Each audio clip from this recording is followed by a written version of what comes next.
Have you ever seen one of those headlines, a new study finds X causes Y, and you just kind of wonder, is that really true? Well, for a long time, even economists themselves couldn't be sure. The whole field was facing a massive crisis of confidence. And then, something happened. A revolution that completely changed how we find answers to some of society's biggest, most important questions. I mean, just listen to this. This quote from the economist Edward Leamer back in 1983, it just perfectly sums up the problem. Imagine working in a field where you basically can't trust the work of your own colleagues. This wasn't just some friendly academic debate. It was a total breakdown of trust in the evidence. So what on earth was going so wrong? Well, Leamer famously wrote a paper talking about the con in econometrics. Now, he didn't mean that economists were con artists. He meant that the old way of doing things, well, it felt more like a magic trick than actual science. Let me show you what he was talking about. You see, back in the day, a researcher could take a bunch of data, run it through a statistical model, and come up with an answer to a big question. But another researcher could come along, tweak that model just a tiny bit, maybe add a new variable or use a slightly different time period, and get a completely different, sometimes even opposite result. The findings were just so fragile. It meant you could pretty much cook up whatever answer you were looking for. And believe me, the stakes here were incredibly high. Take the death penalty debate. In the 1970s, a famous study concluded that every execution deterred multiple murders. This finding was actually cited by the U.S. Supreme Court in its decision to reinstate the death penalty. But later, critics showed that this result was built on sand. Change the sample period a little bit, and poof, the effect completely vanished. The core problem wasn't the math, it was the research design. It just wasn't credible. So, with the field's reputation basically on the line, how did economists fix this mess? Well, that's the journey we're going on today. We're going to look at the problem, the revolution it sparked, the amazing new tools it created, some of the modern critiques, and finally, why all of this really matters. Okay, so what exactly was this credibility revolution? Well, the funny thing is, it wasn't really about inventing fancier math or getting bigger computers. It was a complete, fundamental shift in thinking about what good evidence actually looks like. This table really just lays it all out. The old way was all about finding correlations in a messy pile of data, throwing in a ton of control variables, and just hoping your statistical model was the right one. The new way flips that entirely. It says the research design comes first. Instead of trying to control for everything under the sun, the goal is to find one specific, clean source of variation, to find or create something that looks like a real experiment. The hero of the story was no longer the complex model, it was the cleverness of the setup. And where did they get this big idea? Well, they looked over at medicine. Economists started asking themselves, how can we be as confident about the effect of a new education policy as a doctor is about the effect of a new drug? And the answer was right there. Randomized clinical trials. It was time to start thinking like experimental scientists.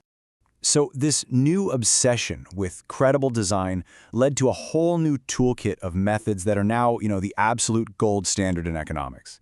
Let's pop open the toolbox and take a look at the big four. First up, the most direct approach, the randomized control trial, or RCT.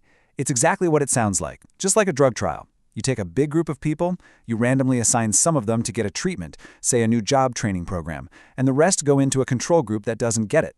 That randomization is magic, because it means the two groups are, on average, identical. The only difference is the program itself. And this isn't just a textbook theory. The Progressive program in Mexico was this massive real-world RCT. They gave cash to poor mothers on the condition that their kids went to school and got regular health checkups. And the results were so clear, so undeniable, big improvements in both health and education that it inspired similar programs in over 30 countries around the world.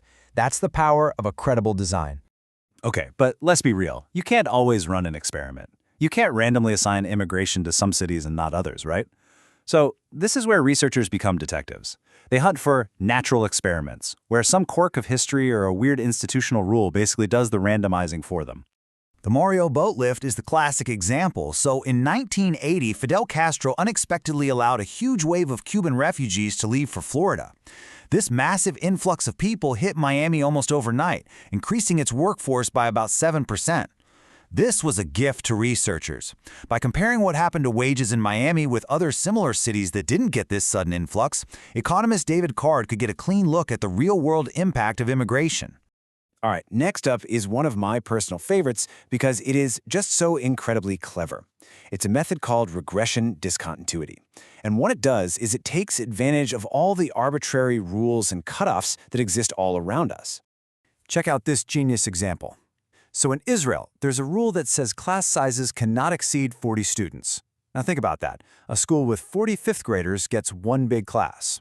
But a school with 41 fifth graders, just one extra kid, is forced to split them up and create two small classes of about 20 each.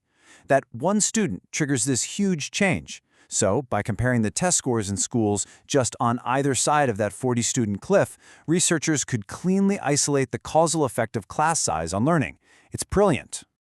Okay, the last tool in our kit is one of the real workhorses of modern economics: differences in differences. The idea is pretty simple.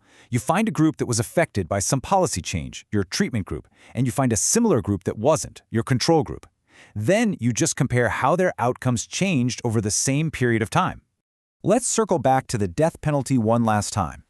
This chart uses Canada as a perfect control group for the United States, and what you see here is just stunning. Before the 1970s, the homicide rates in both countries moved almost perfectly in parallel. Then the U.S. Supreme Court gets rid of the death penalty, and the lines keep moving in parallel. Then the U.S. brings it back while Canada abolishes it for good, and still the two lines track each other almost perfectly. This simple, powerful graph is a devastating piece of evidence, suggesting that these huge policy shifts had pretty much no effect on murder rates. So it's pretty clear this new, design-based approach has totally taken over. It is the new gold standard. But like with any revolution, people have started to ask, has the pendulum maybe swung a little too far? So, is this new way of doing things perfect? Of course not.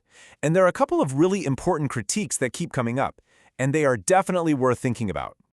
The first big worry is something called external validity. Okay, great. We ran this amazing, clean experiment on class sizes in Tennessee back in the 80s. Does that mean the same policy will work in California today? Or in Kenya? How much can we generalize from one very specific setting? The second critique is what some people call playing small ball. The worry is that in this relentless hunt for the perfect, clean research design, economists are now only asking narrow questions they can't answer perfectly, while ignoring the bigger, messier, but arguably more important problems that don't have a simple experiment attached to them. But there is a very powerful defense against this. And it's that real science isn't about one giant study that answers a big question all at once. Knowledge is built incrementally, brick by brick. You get a whole bunch of these smaller but highly credible findings. One study from Tennessee, another from Israel, maybe another from Connecticut. And together, they start to form a constellation of evidence. They begin to paint a really robust and generalizable picture of how the world actually works. That's how we build knowledge that lasts. So let's wrap this all up. We've gone from a crisis of confidence to a new gold standard based on credible design. But why should any of us care about some revolution that happened in a corner of academia? Because at the end of the day, this is all about getting better, more reliable answers to questions that affect all of our lives.